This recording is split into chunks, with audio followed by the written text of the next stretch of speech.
Hello friends, welcome to my channel study with Shivendra. देखिए, आज की जो वैकेंसी आप लोगों के लिए रहने वाली है वो ये है कि मिनिस्ट्री ऑफ सिविल एविएशन की तरफ से ये वैकेंसी निकाली गई है। जो पोस्ट है, पोस्ट का नाम क्या रहने वाला है? यंग प्रोफेशनल की ये वैकेंसी है। इसमें जो हाईलाइट फीचर्स है वो ये है कि सैलरी आप देख रहे हैं 50,000 पर मंथ आपकी सैलरी रहने वाली है। कोई भी एग्जाम आपसे नहीं लिया जाएगा, सिर्फ आपका इंटरव्यू लिया जाएगा। ठीक है, तो ये हुई बात हाईलाइट फीचर्स की। अब थोड़ी सी एक्स्ट्रा चीज आप जान लीजिए। यदि आप ग्रेजुएशन हैं, ठीक है, ग्रेजुएट हैं आप, चाहे बीए आपने किया है, बीएससी किया है, बीकॉम किया है, एलएलबी किया है, तो भी इस फॉर्म को आप फिल कर सकते हैं। ध्यान रखिएगा, इसमें दो तरह की पोस्ट हैं। एक तो लॉ वालों के लिए है, दूसरी जो जिन्होंने ग्रेजुएशन किया है उनके लिए भी है। तो दोनों लोग को इस वैकेंसी के तहत मौका मिल रहा है, तो इसका लाभ जरूर आप लोग उठाइएगा। तो आगे मैं डिटेल में बात करूं इससे पहले मैं क्लास के विषय में बात कर लेता हूं। यदि आप किसी भी स्टेट जुडिशरी की प्रिपरेशन कर रहे हैं और क्लास को ज्वाइन करना चाहते हैं तो आप मुझे बताए गए नंबर पे कॉल या व्हाट्सएप के माध्यम से क्लास को ज्वाइन कर सकते हैं। साथ ही साथ ये हमारा टेलीग्राम ग्रुप है शिवेंद्र लॉ स्टडी के नाम से, इसको भी आप ज्वाइन कर सकते हैं। चलिए बात करते हैं अपने वैकेंसी के बारे में। देखिए, ये जो वैकेंसी है आपकी, ये मिनिस्ट्री ऑफ सिविल एविएशन के द्वारा ये वैकेंसी निकाली गई है। ये आपको कहां पे नोटिफिकेशन मिलेगा? तो इनकी वेबसाइट पर आप जब जाएंगे तो ये पूरा नोटिफिकेशन आपको मिल जाएगा। यदि किसी कारणवश आपको नोटिफिकेशन नहीं मिलता है, आप मुझे मैसेज करिएगा, मैं अपने टेलीग्राम ग्रुप पर इसे शेयर कर दूंगा। देखिए, इनकी वेबसाइट का नाम है www.civilaviation.government.in। ये आपका वेबसाइट है इनकी। ठीक है, अब चलते हैं इसमें आगे क्या बताया गया है। देखिए, ये जो नोटिफिकेशन है ये कब का है? ये 3 जून का आपका नोटिफाइड किया गया है। जो वैकेंसी रहने वाली है इसके अंतर्गत, वो वैकेंसी का नाम है यंग प्रोफेशनल। ठीक है, ये वैकेंसी आपकी रहने वाली है यंग प्रोफेशनल की। टोटल 3 पोस्ट निकाली गई है। ठीक है, 3 पोस्ट टोटल है। उसमें से 2 पोस्ट जो है आपकी, ये आपकी है जनरल बैकग्राउंड के लिए है। वहीं पर जो एक पोस्ट है वो लीगल बैकग्राउंड के लिए निकाली गई है। तो टोटल आपकी 3 पोस्ट हो गई। अब आगे चलते हैं, देखते हैं इसमें क्या मांगा गया है। अब देखिए, इसमें हम ये देखते हैं कि एसेंशियल क्वालिफिकेशन में हमसे क्या मांगा गया है। हमने आपको बताया टोटल 3 पोस्ट। 2 पोस्ट किसके लिए? जनरल बैकग्राउंड के लिए है, और एक पोस्ट किसके लिए है? वो लीगल बैकग्राउंड के लिए। जो जनरल बैकग्राउंड है उनके लिए क्या क्वालिफिकेशन है? यहां पे सिर्फ ये मांगा गया है कि आपके पास बैचलर की डिग्री होनी चाहिए, आप ग्रेजुएट होने चाहिए, चाहे आपने बीए किया है, बीएससी किया है, बीकॉम किया है, चाहे जो आपने किया है, तो आप इसके योग्य होंगे। ठीक है, सेकंड जो है आपका वो लीगल बैकग्राउंड के लिए है। यहां पे ये कहा गया है कि bachelor's degree in law from a recognised university. ठीक है, यहां पे सिर्फ आपसे लॉ की डिग्री मांगी गई है। वो लॉ फिर चाहे आपने 3 साल का किया हो, चाहे आपने 5 साल का किया हो। ठीक है, ये ध्यान रखिएगा, कोई भी एक्सपीरियंस यहां पे नहीं मांगा जा रहा है। आगे चलिए देखते हैं। अब यहाँ पे सेकंड नंबर पे आप देख रहे हैं, यहाँ पे कहा जा रहा है डिजायरेबल आपका कैंडिडेट किसे माना जाएगा, या हम कहें डिजायरेबल क्वालिफिकेशन क्या होनी चाहिए उस कैंडिडेट में। तो डिजायरेबल क्वालिफिकेशन में यह कहा गया है कि आपके पास एक्सपीरियंस होना चाहिए। कहां पर?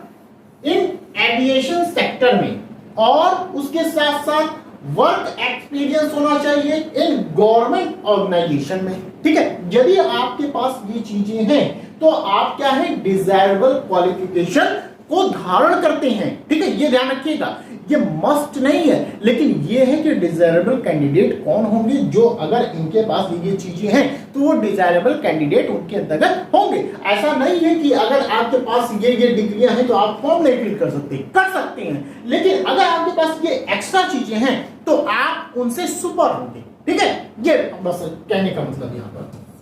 3rd नंबर पे आप देख रहे हैं एडिशनल एबिलिटीज बताई गई है कि क्या क्या एडिशनल एबिलिटीज होनी चाहिए। ये आप एक बार इसको पढ़ लीजिएगा। 4th नंबर पे आप देख रहे हैं एज लिमिट बताई गई है। मिनिमम एज मांगी गई है 21 और मैक्सिमम एज मांगी गई है 32। मतलब 32 साल तक के लोग या हम कहें 32 इयर्स तक के लोग इस फॉर्म को फिल कर सकते हैं। चलिए आगे देख लेते हैं क्या चीजें हैं। अब देखिए इसमें जो सैलरी आपकी रहने वाली है, सैलरी कितनी है? 50,000 आपकी सैलरी यहां पर रहने वाली है। ये चीज आप ध्यान रखिएगा। इसमें एक चीज और ध्यान रखिएगा, जो आपकी ये जॉब है वो कॉन्ट्रैक्चुअल बेस्ड जॉब रहने वाली है। यदि आपका काम पसंद आता है तो आपकी जो जॉब है 2 साल या 3 साल तक एक्स्ट्रा आपकी बढ़ाई जा सकती है। ठीक है, चलिए आगे देखते हैं क्या चीजें कही गई हैं। देखिए इसमें कहा गया है प्रोसीजर फॉर रिक्रूटमेंट या स्कीम ऑफ द एग्जामिनेशन। क्या प्रोसीजर होगा आपको सेलेक्ट करने का? तो इसमें सिर्फ ये कहा गया है ओरल टेस्ट लिया जा सकता है या आपका इंटरव्यू हो सकता है। ठीक है, इंटरव्यू लिया जाएगा। इंटरव्यू कैसे लिया जाएगा? इंटरव्यू के लिए कॉल लेटर आपको भेजा जाएगा। कहां पर? आपकी मेल आईडी पर। इसलिए आपको मेल आईडी अच्छे से वहां पर फिल करना होगा। चलिए आगे देख लेते हैं हम लोग। देखिए 7 नंबर पे मोड ऑफ एप्लीकेशन यहां पर बताया गया है। आगे चलते हैं। देखिए यहां पे एक फॉर्म का प्रारूप होगा। ये पूरा प्रारूप है, इसको आप लोगों को भरना है। ठीक है, इसका प्रिंट आउट निकलवाना है, इसको भरना है पूरा। जैसे यहां पर फोटो भी लगानी है, नेम लिखना है, father's name, date of birth, domicile, ये सभी चीजें आपको फिल करनी है। आपके पास जो आपके पास डिग्री है उसको अटैच करना है, कोई एक्सपीरियंस है उसको अटैच करना है। उसके बाद लिफाफे में भर के उसको पोस्ट करना है। कहां पोस्ट करना है? किस एड्रेस पे? अब ये ध्यान रखिएगा, ये एड्रेस दिया गया है, यहां पे आपको पोस्ट करना है। एड्रेस का नाम क्या है? The under secretary agreement division, room number 251, ministry of civil aviation, B wing, Rajiv Gandhi Bhavan, Safdarjung airport, New Delhi. Pin code है 110033। ये आपका पिन कोड रहा है, यहीं पर आपको पोस्ट करना है। अब ध्यान रखिएगा, ये तो ही बात ऑफलाइन की, आप पोस्ट कर सकते हैं लिफाफे में भर के, लेकिन यदि आप ऑनलाइन करते हैं तो मेल के थ्रू भी आप कर सकते हैं उसको अटैच करके। कहां पे मेल करेंगे? ईमेल एड्रेस यहां पे दिया गया है soa.moca@nic.in, यहां पे आपको मेल करना है। ठीक है, तो आप दोनों ही चीजें आप कर सकते हैं। चाहे आप ऑफलाइन मोड से आप उसको पोस्ट कर सकते हैं, बाय पोस्ट कर सकते हैं, या मेल के थ्रू भी अपना जो सीवी होगा उसको भी आप सेट कर सकते हैं। ध्यान रखिएगा, इसमें जो लास्ट डेट बताई गई है वो 18 जून बताई गई है। ये ध्यान रखिएगा, 18 जून से पहले ही आपको ये काम करने हैं। उसके बाद यदि आपका सीवी मिलता है जो आप भर के भेज रहे हैं तो वो एक्सेप्ट नहीं किया जाएगा।